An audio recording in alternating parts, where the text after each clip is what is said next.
Honorable Ministers, Right Honorable Prime Minister of DRC, and Honorable Minister of External Affairs of Angola, and my colleague Olivier Ndungirehi, the Minister of State for Foreign Affairs of Rwanda, colleague ministers, heads of agencies, members of the press.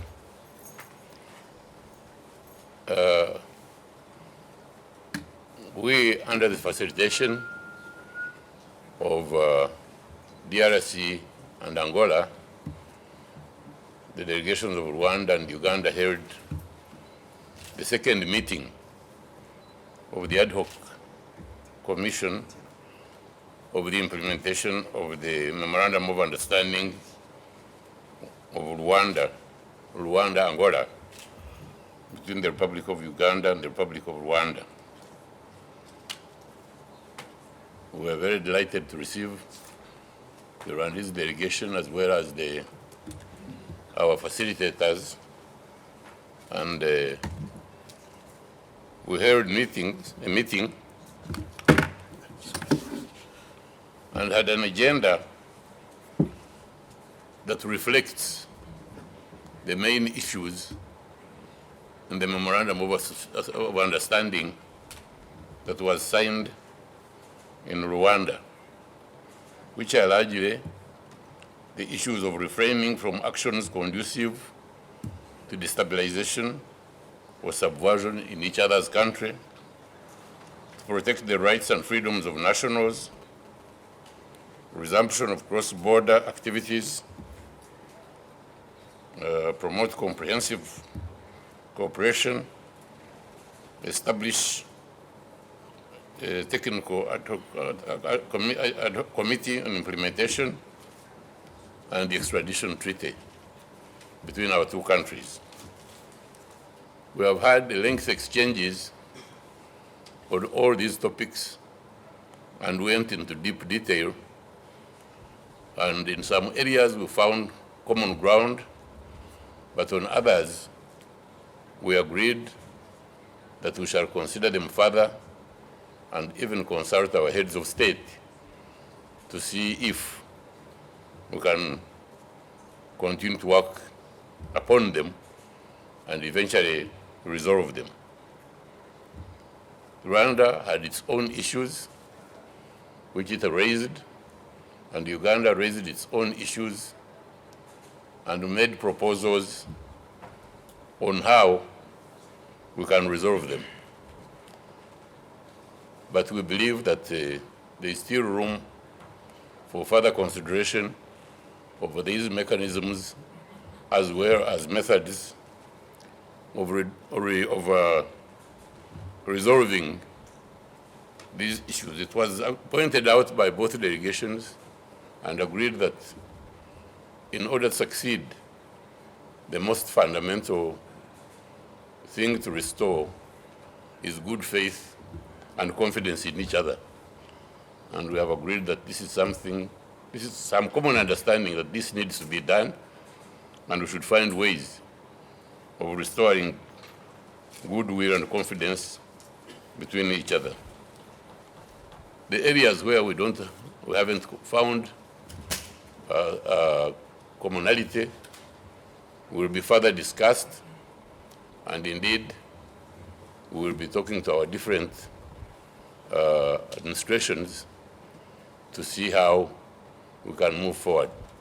On my part, I would like, and I'm sure it's the same for my colleague from Rwanda, we want to thank the facilitators from Angola and from DRC for their patient listening to us, for patiently listening to what we have been discussing, but also for making time out of their many very heavy schedules to come and be with us here.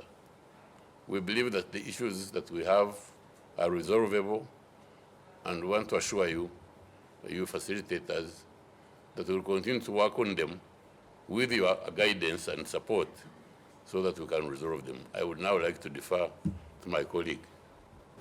Please. Thank you very much, Honorable Sam Kutesa.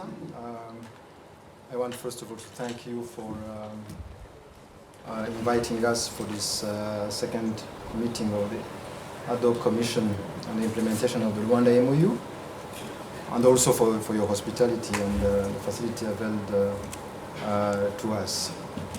I want also to thank the facilitators, the Deputy Prime Minister of DRC and the Minister of Angola for their patience and also for their contribution to find a way forward. And I thank you, journalists, for your patience for the past 5-6 hours.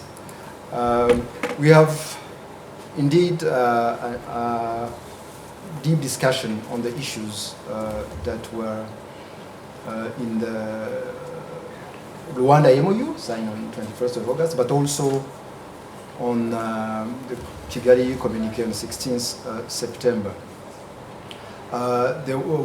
We noted that there was a progress in the elaboration of extradition treaty that we will continue discussing, and we may find an agreement on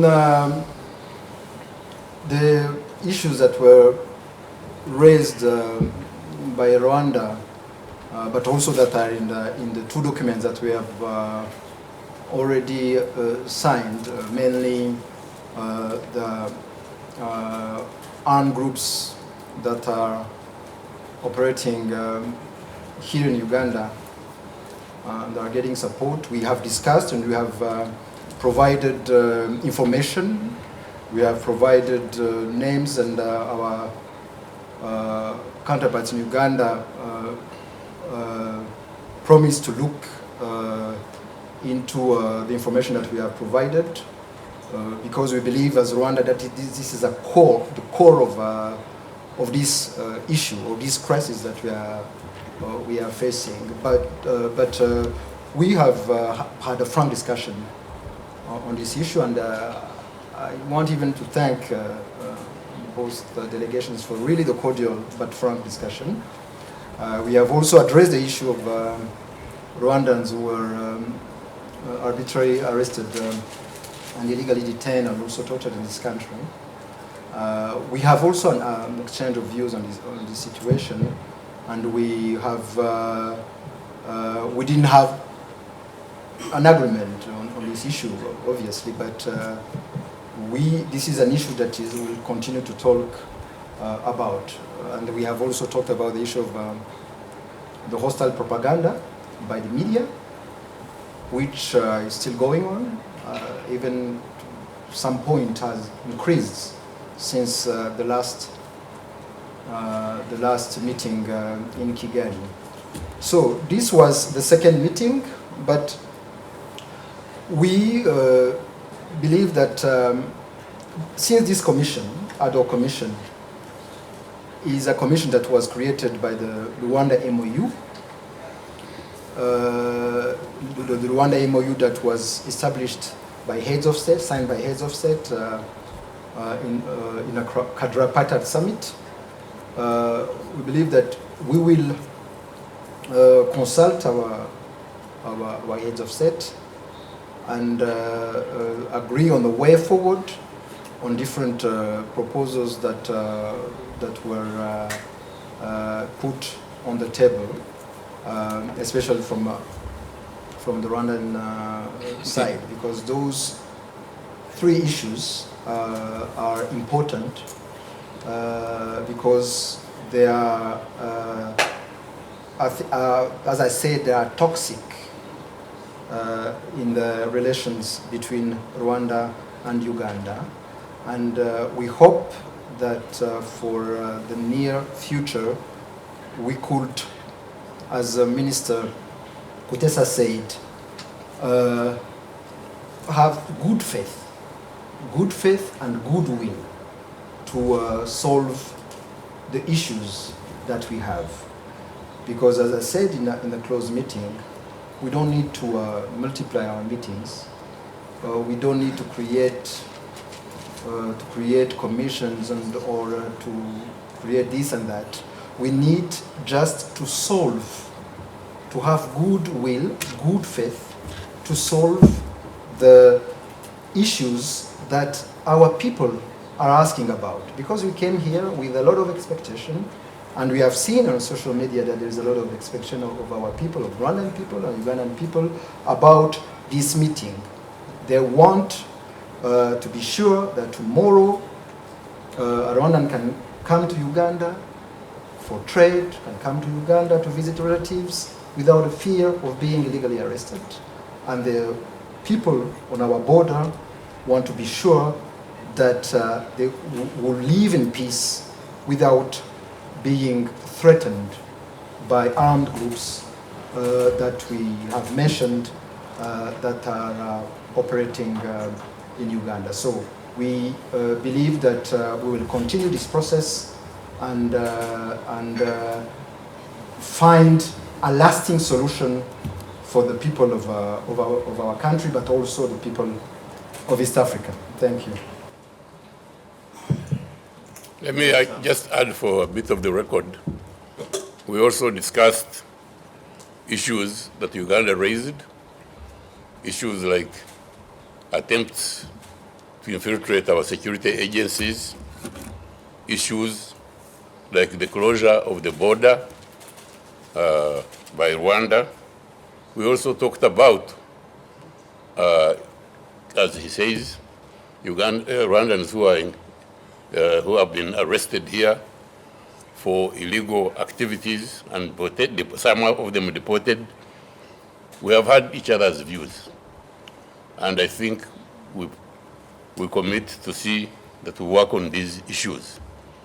For Uganda, clearly, we shall never support any force that destabilizes or intends to destabilize our neighbors, including Rwanda. And what we will do is whatever issues have been raised by Rwanda, we shall take interest in and investigate them.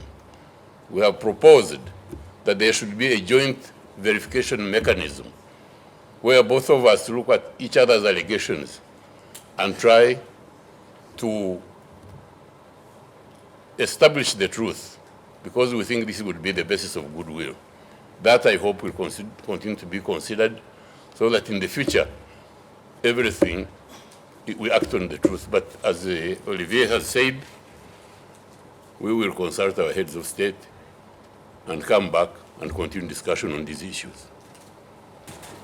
The main issue on which we spent most of the time was threat against Rwandan security. Those armed groups that are operating here and that are threatening, that are even launched attacks on Rwanda. So this is the main issue. So if you would ask a question, it would be rather, would the people of the border of Rwanda live in peace tomorrow without the fear of being attacked? That would be the first question. And the second question would be, would the Rwandans go into Uganda to trade, to visit relatives, go in peace without the fear of being legally arrested or tortured? So, because the border closure or the trade between the two countries are consequences of the two first issues. And I think it will be important, maybe for the Ugandan media, to ensure that not to reduce this issue about a border closure. It's about state sovereignty and security. It is about the safety of Rwandans. And if we resolve those two issues, I believe that we could trade, resume trade without any problem, as we are also committed to in the Common Market Protocol of the East African Community. As to detaining Rwandans,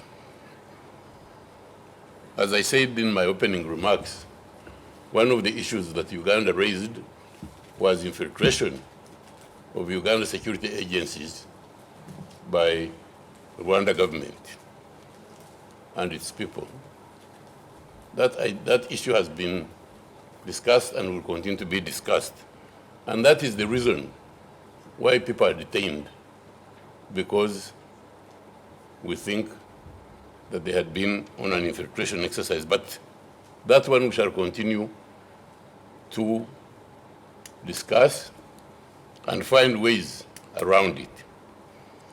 Now, as you heard the Honorable Minister, he says the safety of Rwandans is intertwined with Rwanda's closure of the border because they think their own citizens are not safe here. We do not believe that this is a matter that cannot be overcome. We believe that trade, as members of the East African community and members of other trading organizations, we should remove any obstacles to trade while dealing with the issue of safety of our citizens. I want to repeat, we have no difficulty in releasing people, but we must also discuss and end this issue of the attempted infiltration of our agencies, because that's the only cause. We have no reason whatsoever, and Uganda will not, as I said at the beginning, try to subvert the government of Rwanda. We have no reason, we have no benefit, we have no cause. The issue of Ugandans killed at the border by Rwanda authorities was discussed. We think that it is a matter that should stop, although we think about it, because some of these are very petty crimes that have been committed, maybe whether it is smuggling or crossing border on their own foot. We think the killings were unfortunate and condemnable. And we hope that nothing like that will happen again. As citizens of Rwanda free to come to Uganda, I think I leave that matter to my Rwandan counterpart, because, as he said in the beginning, the reason they closed the border and advised the Rwandans not to come to Uganda is because they could not guarantee their security. We, on our part, will make every effort we can that their security is guaranteed. We do not threaten Rwandan security of Rwandans.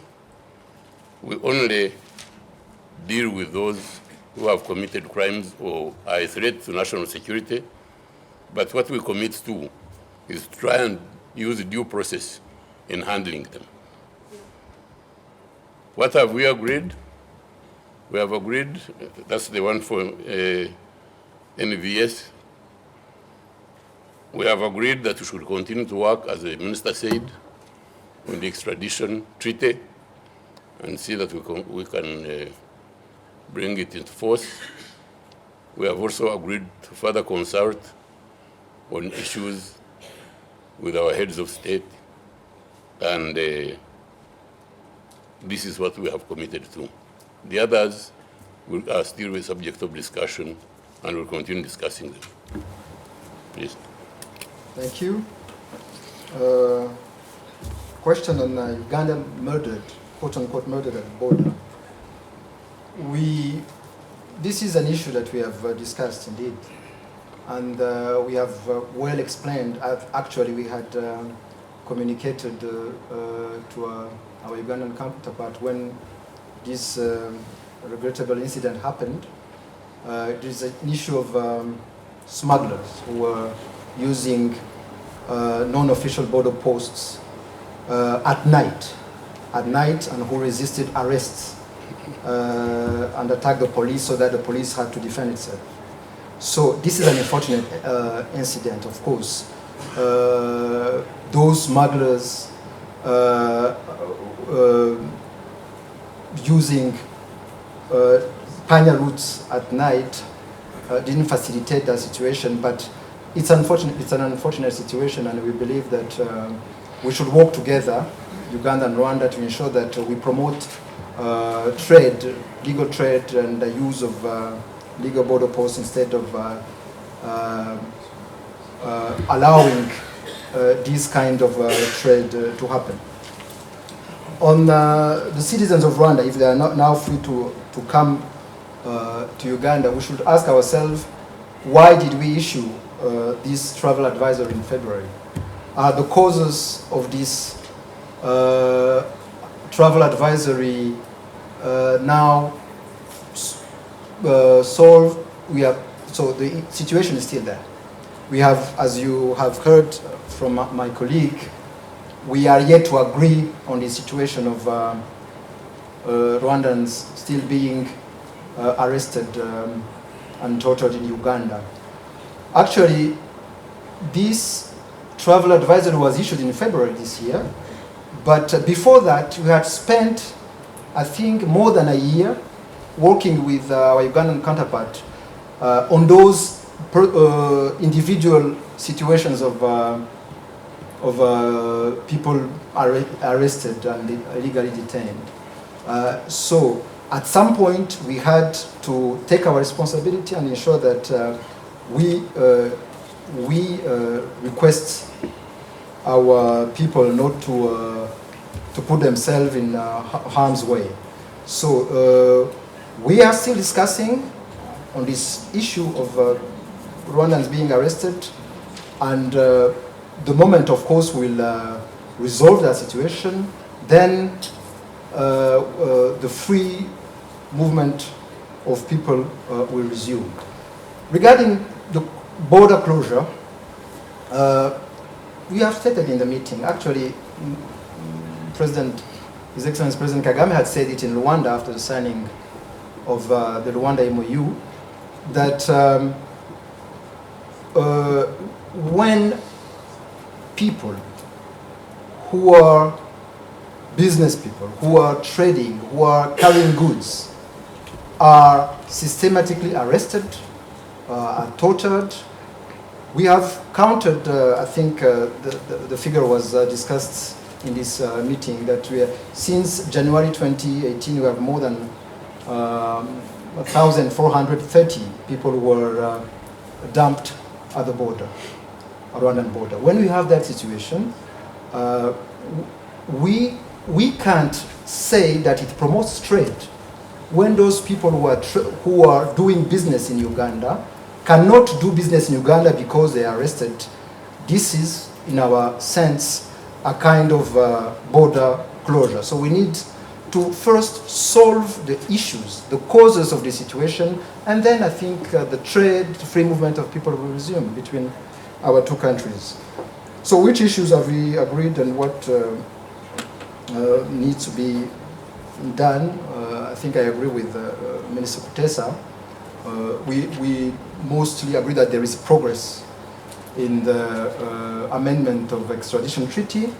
We had received amendment from our Ugandan counterpart, and we are reviewing them, and we believe that we'll agree on a final text. On the issues that we have discussed, we are yet to have an agreement on the way forward, but we have different